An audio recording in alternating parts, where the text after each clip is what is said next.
சென்னை பல்கலைக்கழகத்தில் பாரம்பரியமான பொங்கல் விழா மிகுந்த உற்சாகத்தோடு கொண்டாடப்பட்டது. சேவல் கட்டு, பறையாட்டம், சிலம்பாட்டம் அப்படின்னு களை கட்டிய அந்த நிகழ்வு குறித்த ஒரு செய்தி தொகுப்பு.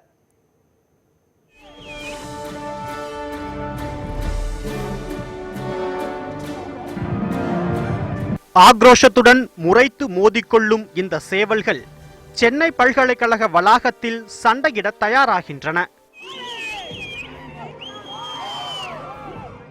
பல்கலைக்கழக மாணவர்களால் நடத்தப்பட்ட பொங்கல் விழாவில் அனைவரின் பார்வையையும் ஒரு நொடி கூட அசைய விடாமல் கட்டி போட்டது இந்த சேவல் கட்டு. பண்டைய தமிழகத்தின் புகார் நகரத்து மக்கள் கண்டுகளித்த சேவல் சண்டை ஜல்லிக்கட்டை போலவே தமிழரின் தவிர்க்க முடியாத அடையாளங்களுள் ஒன்று.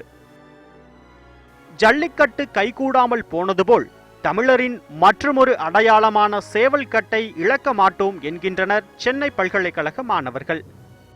இப்பொழுதுள்ள அரசியல் சூழலில் தமிழர்களின் அடையாளங்கள் முழுவதும் ஒரு மறைக்கப்பட்ட தமிழர்களின் அடையாளங்கள் ஒரு பகடைக்காயாக உருட்டப்பட்டு வருகிறது.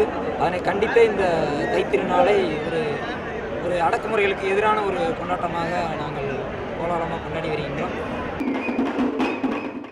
பறையாட்டம், சிலம்பாட்டம், சுருளாட்டம் என தமிழர்களின் பாரம்பரிய விளையாட்டுகள் பல்கலைக்கழக வளாகத்தில் களைகட்ட நூற்றுக்கணக்கான மாணவ மாணவிகள் ஒன்று கூடி அலங்கரிக்கப்பட்ட பானையில் பொங்கலிட்டு மகிழ்ந்தனர்.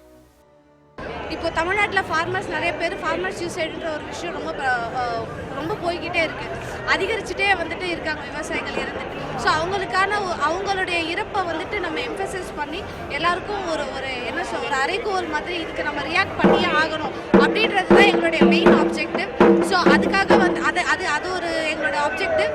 வெறும் ஒன்று கூடலாக முடிந்து விடாமல் பாரம்பரியத்தை மீட்டெடுக்கும் விதத்தில் ஒரு பண்பாட்டு விழாவாக நிறைவு பெற்றது சென்னை பல்கலைக்கழக மாணவர்களால் கொண்டாடப்பட்ட பொங்கல் விழா.